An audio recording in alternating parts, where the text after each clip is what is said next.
and have our boys die. Absolutely not. But I want us, every one of us, to prepare our mind for any eventuality, because things will happen. The good thing is that we did not declare war. This war was brought upon us. And I think so far we have stood our ground. Our the two cubes still refuse to dissolve. That is our strength. We cannot give up now, because we give up now, we shall forever remain slaves of French Cameroon. So please, I really want to appeal to everyone. Those who can pray, please pray. Churches, this is a special appeal to you. There are so many of our brothers and sisters, mothers and fathers who are hanging in the bushes. Churches who cook food and take to them and feed these people. This is the time for the church to show up, to show their humanitarian side, and take food, take dresses, take beddings to these people in the bushes. We cannot allow humanitarian efforts in the hands of foreigners alone, or in the hands of the Ayar Foundation alone. And I want to say thank you to the Ayar Foundation. You have done a terrific job. God bless you. But the churches must come in. We have mega churches, the Presbyterian churches, the Baptist churches, the Full Gospel Church, the Apostolic Church. These are mega churches in Ambazonia. What are you doing to help, to assist the pains of our people in the bushes?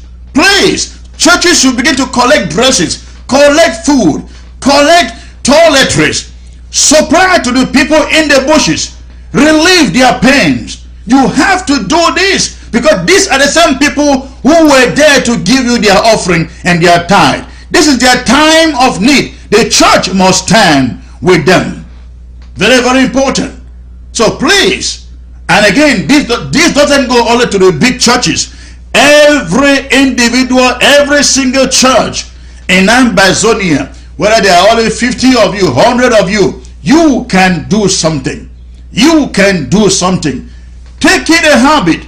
Every Sunday, let the brethren come to the church with food items, with money that can be donated towards helping those who have lost their homes, helping those who have lost everything they have. Let's comfort them until the time this war is over, that they can be taken permanent care of. For now, let's bear their burdens. Let's be our brother's keeper. And the church has a bigger role to play in issues, in matters like this. This is very important. All right, we have less than just about 100 people to go. I mean, about 100 and something to go. Few, please, if you have just joined, go ahead, hit your share button. I will be coming to you very, very soon in the next few minutes with this very important emergency announcement, emergency information.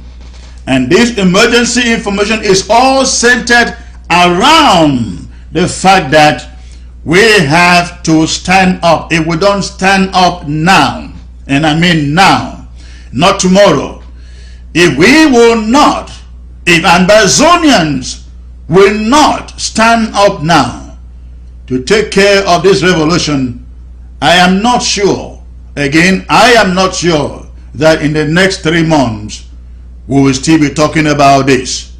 Please hit your share button as I come to you with that presentation. Vicky Infukum, I see you. Thank you for joining. Cletus Njilam, I see you, sir. I see also Wayne Austin. Wayne, you can be nicer, okay? Look at what others are doing on the platform. Very humble, very gentle. But you come with your distraction. That is not good. You can be a good person too. I see also Eno Benjamin. I see you say watching from Paris. I see Armstrong for Nocho live from Bafoot. Okay, good to hear that. I hope you are safe. Simon Clark, I see you, sir. I see Juvet and Quenty. Please hit your share button. We have a few minutes to go before I come to you. I see also Dora, Nerbok Steve, always here on the platform. Welcome, sir. I see Shaw T. Kelly. I see, dear Mr. Chris. Oh, I missed it, the screen roll off. Mammy Grace, thank you for joining. Sibiya Nadam. So we refuse to be slaves. Absolutely. None of us. We shall never be slaves anymore. Never. Choboy, Jenny, I see you. Say the suffering. Oh, I missed that too. I see also Smith Adams. I see Dora Ann. The church is concerned about their tithes. She says, well, I hope they will start being concerned about those who pay the tithes. Okay?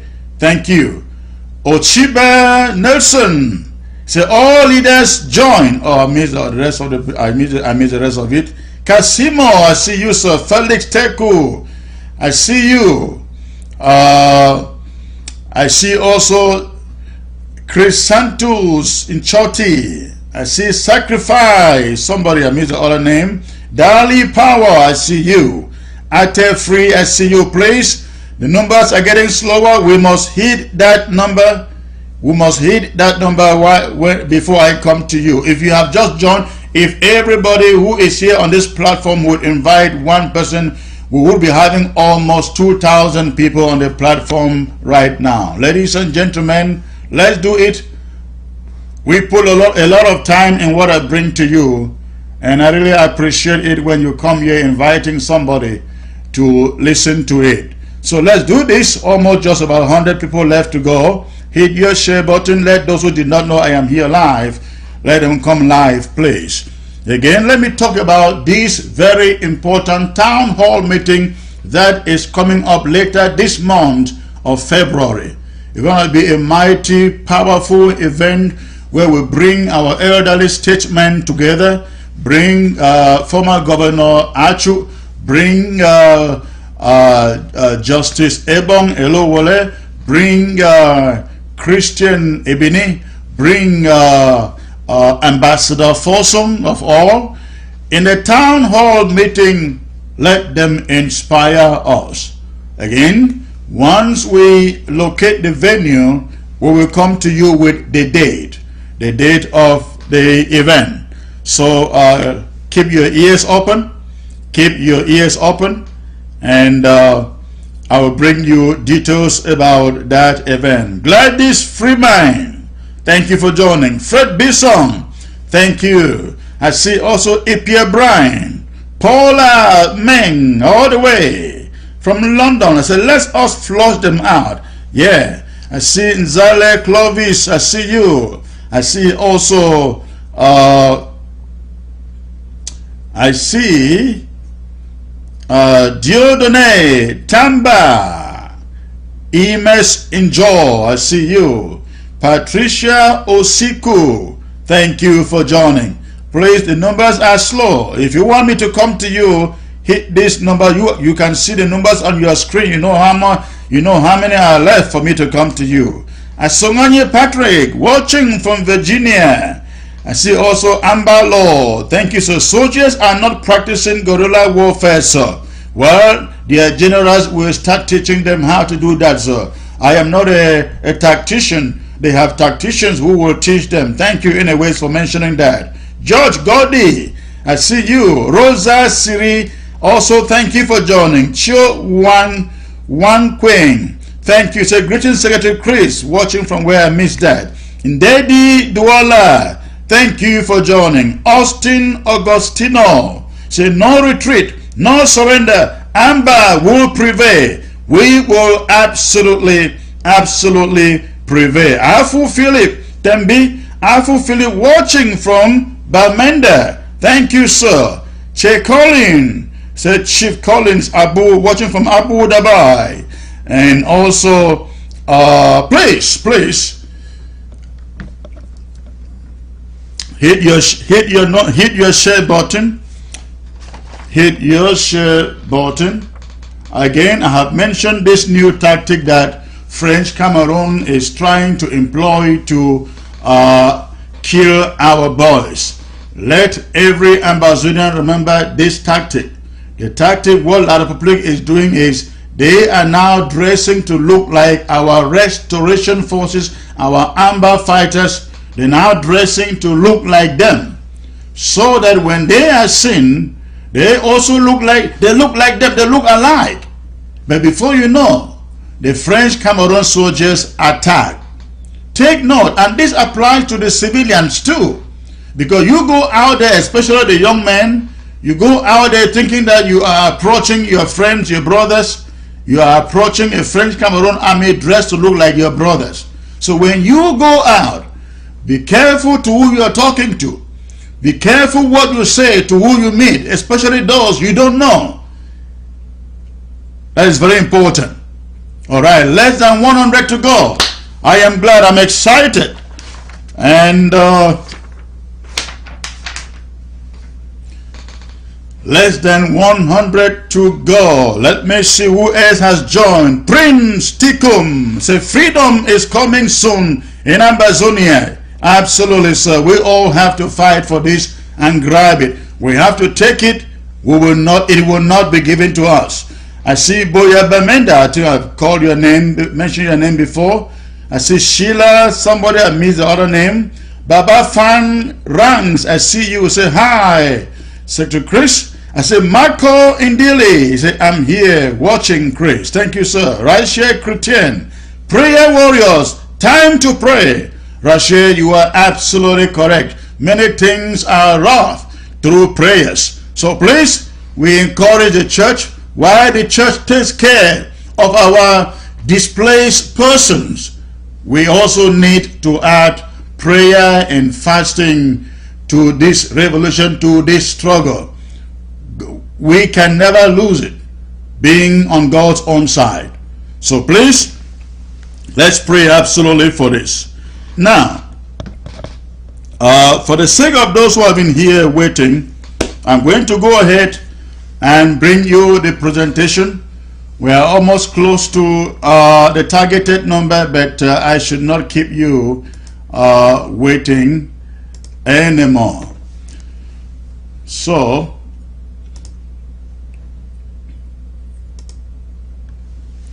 while I bring you the presentation, ladies and gentlemen, go ahead and keep on hitting your share button. And I want once more to welcome you and to say good evening to you. Good evening, Ambazonia. Fellow Ambazonians.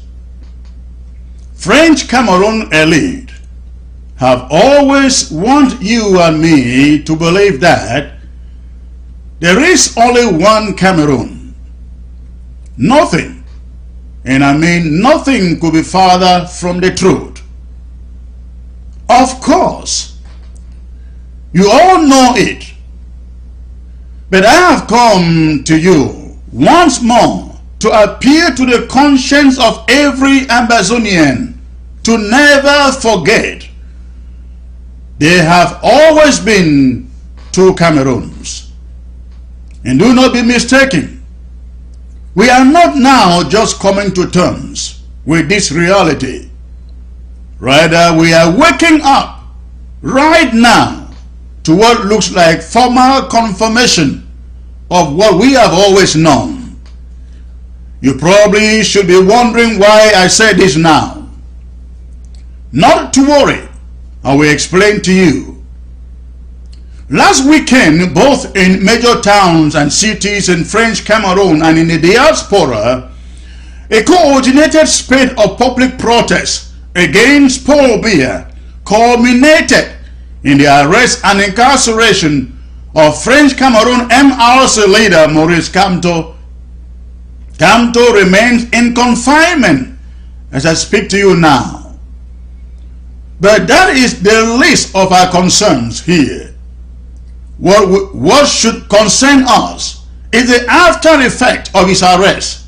It is in it that we see the clear demarcation between the two Cameroons, the kind of attention that both get when in a moment of crisis, such as the one concerning elections in that country and the war in the southern Cameroons.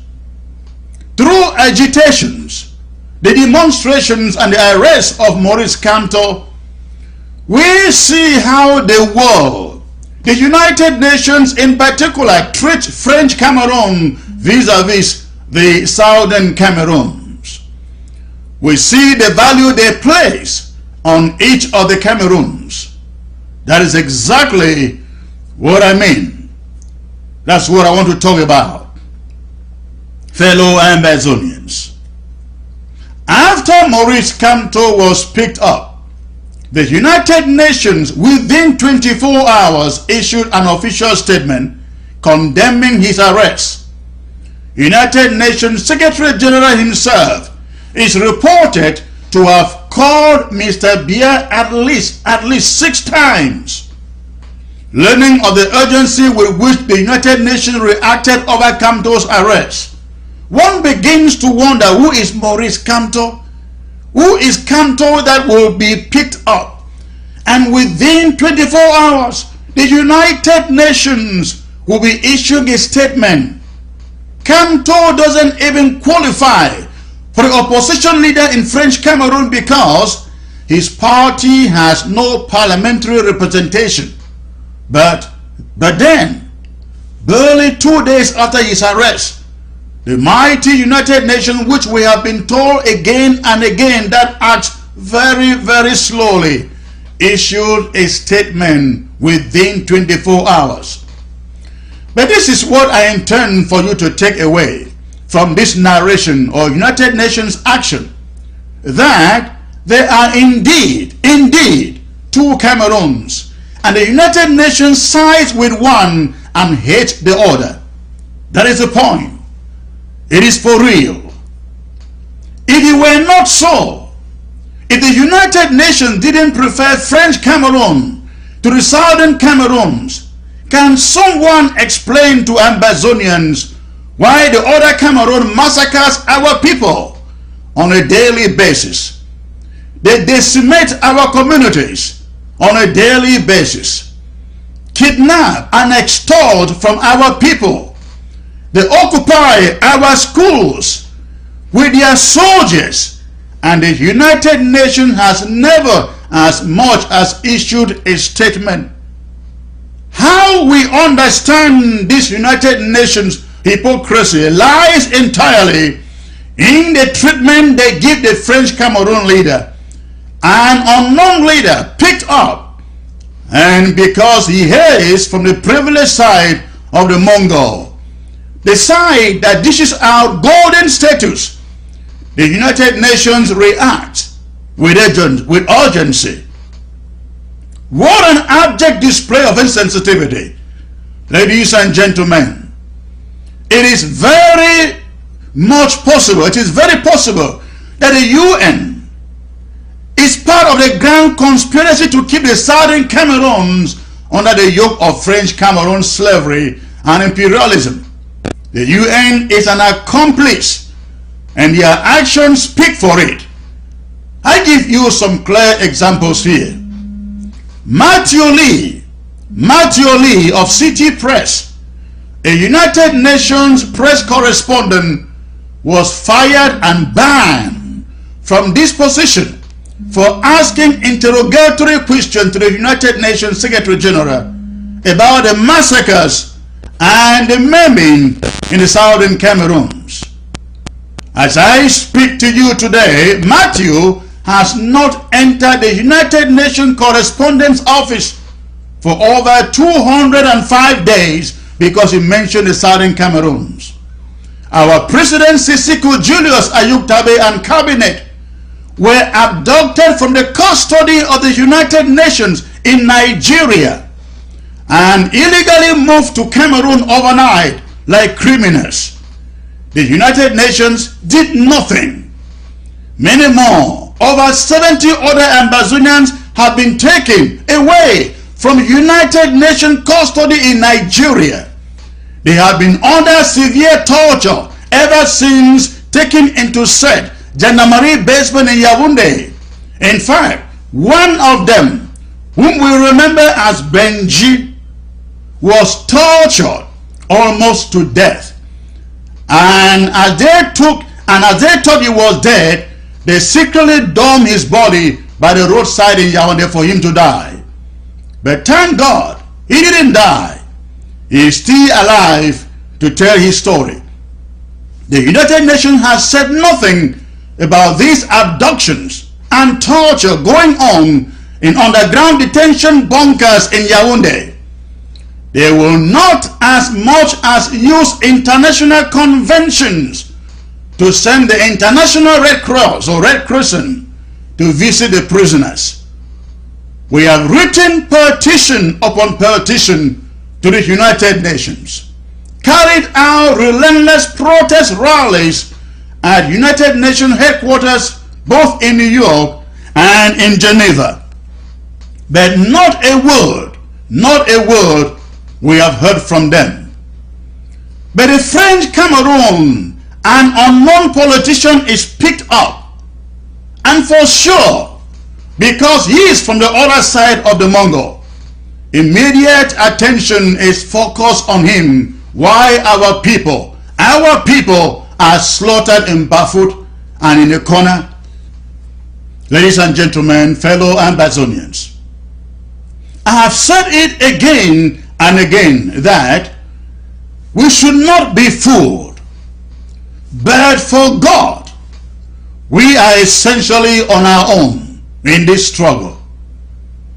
But it is not surprising, because imperial interest is at the core of this conflict, and the United Nations is acting essentially as an accomplice in the big conspiracy to keep the Southern Cameroons yoked together forever with French Cameroon. And right now, something is cooking. Something is brewing, and it is meant to bring an end to this revolution. However, without any independence for Ambazonia inside, so that generations of Ambazonia will forever remain slaves and beggars in French Cameroon. This is what it is. This is how the plot to end or botch the revolution looks like. This is the story. The days of Mr. Biya as leader of Cameroon have been numbered. There is now concerted effort being cooked up within the international community to take Paul Biya out as leader of French Cameroon. The international community, informed by the recent French Cameroon uprisings over the rigged elections and the arrest of Maurice Kamto, has concluded that if they do not step in now and get rid of Paul Biya, that the whole country will be engulfed in a bigger mess. They are pointing to Boko Haram in the north, rebels in the east of Cameroon and Ebolowa. Then you have also the Ambazonian conflict or war, and now their election protests and the rise of Maurice Kamto. The international community has figured out that if they take out Mr. Biya and bring in a new leader, such a leader has more chances, they believe, of initiating peace through dialogue and bringing things to normal in the country.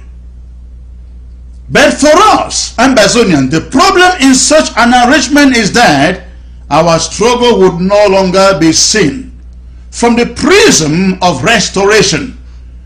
It shall just be bundled up. It will be bundled up just as one of Cameroon's internal crises. That is the problem.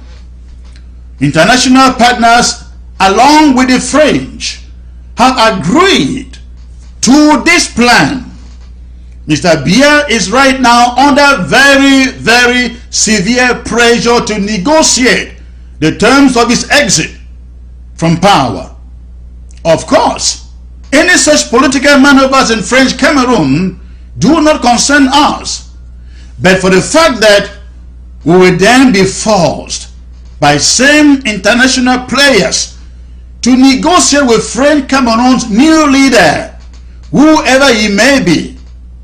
They will ask that their new leader gives us a federation of 10 states, and that the leader would argue to persuade us that we can take back the country to 1961 because the country has grown in both population and in the dynamics, and that things have changed from what obtained in 1961.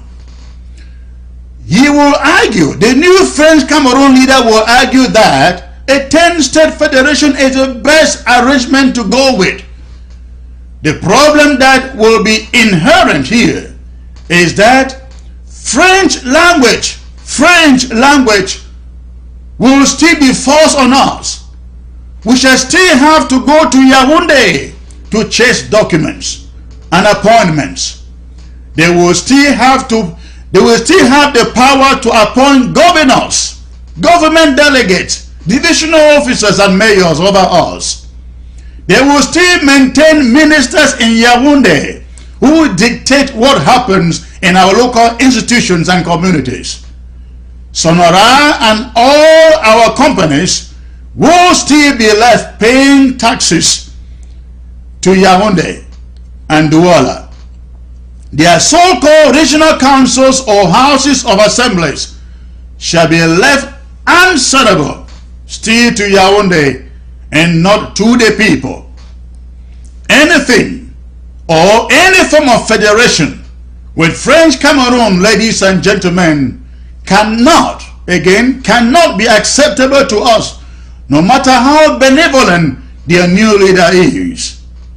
But the larger point I want to make here is that knowing what is at stake, knowing what lies ahead, we cannot wait any longer to begin to occupy our territories. They must begin to fall in a very rapid succession.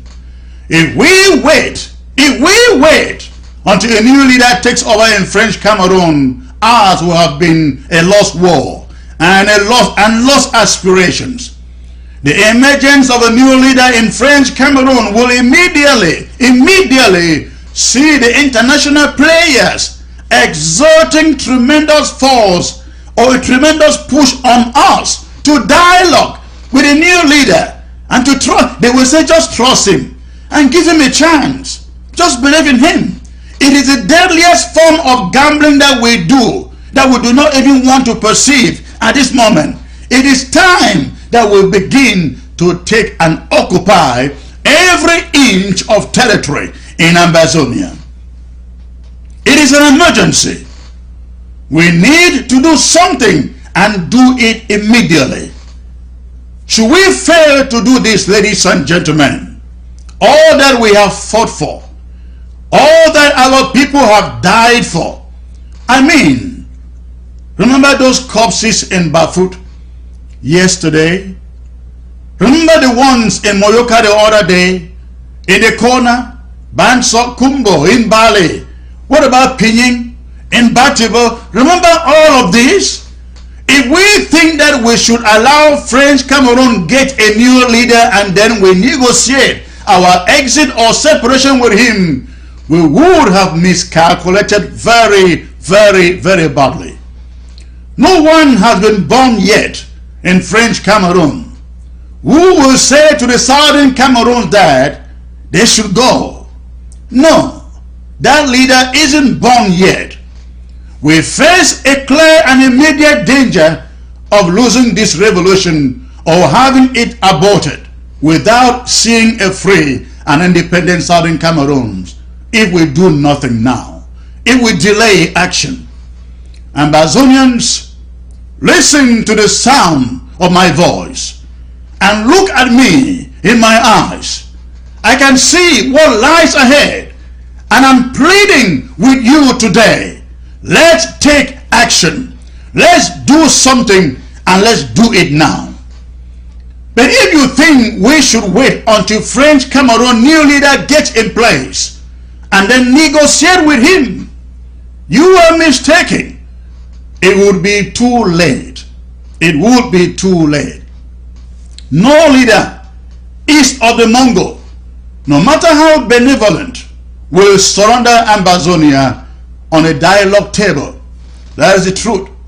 They will never, never give it to us. Kamto said before his election that he cannot give it. We have to take it before they occupy us again. We have this emergency, and we all must stand up to the challenge. This is the moment. We must begin to take back at least some of our territorial space and land, without which we shall not have any leverage at all sitting on a negotiating table with a potential new French Cameroon leader. Fellow Ambazonians, maybe you are asking, but Secretary Chris, how do we do it? How do we do this? How do we go about this? My appeal is simple. First, every Ambazonian who cares that our people are being decimated must wake up. We should wake up, identify or look for our various counties or local governments to make a special one-time donation. Secondly, all Ambazonia cultural groups in the diaspora must donate something as corporate organizations towards their counties. And let me say this, in the diaspora, I do not know of any Ambazonian community that doesn't have a cultural community, a cultural group in the diaspora. You go to New York, you go to London, you go to Toronto, you go to Montreal, you go to Belgium or Brussels, you go to Berlin, you go to Bonn, you go to all these cities, you go to Italy, Spain, and all these places. Everywhere that we go, you find Ambazonian cultural groups, cultural communities. This is the moment. These cultural groups can no longer shy away from saying, we're a cultural group, we cannot donate to political activities. Please, we are first individuals, we are first a people before being a political or cultural group. Let us put the interests of our communities, of our people first. Every cultural group in every community in the diaspora must donate $1,000, $2,000, $5,000, depending on what you got in your account, to your immediate counties or local government areas. It is for the survival of your own same communities. Let this be done. It's an emergency. It's an emergency. Let us do this. Now, thirdly, and here is where the bulk of the responsibility lies. All county and local government administrators with their entire executive must right now launch national fund drives for their counties and local government areas. That means, for example, if you are from Manu or Bui and live, say, in the city of London, you step out, organize the people of Manu or Bui or the BLM or Fako, Kupe, Manuguba, Momo, etc., to come together and raise immediate funds for this emergency. And I really think that anyone in the community can do this. You don't need a call from any administrator to embark on this project. All that is important is that the money is raised and the funds forwarded to your county or local government leadership. We have, for instance, hundreds of thousands of Ambazonians in Belgium, in London, Germany, Scotland, France, Italy, Spain. What about Norway, Denmark, Swiss, New York, Boston, Ohio, Texas, Georgia, California, Maryland, the DC area, Michigan, Alba, Florida. Please, Amazonians, identify your communities in these countries and cities. Bring them together and do fundraisers for your county. In this revolution, everybody cannot be in the government, in the interim government, or county administrator, but everybody can be a leader. And this is exactly how leaders emerge in a revolution like this one. Be the stand-up guy for your community and pull others along with you to respond to this emergency. Whether we like it or not, the responsibility to conquer our territories, our county, depends on each of the counties. Every county or local government area must embrace the race to free our territory. The boys have been fighting for the past 1 year with den guns. That era must be put behind us now if we want them to seize and hold counties. The idea is that everyone restoration fighter in every county must hold an AK-47. And another way to do this is for people in their counties to pair up. People in their country pair up. Say 2 or 3 people to an AK. 2 or 3 people to an AK. That was what I meant by one man, one AK. But the local government area or county administrators must be in the position. They must be in the position to administer the entire project in their respective communities. We do not want to empower or build warlords by acts of individuals buying AKs and shipping to smaller groups on the ground.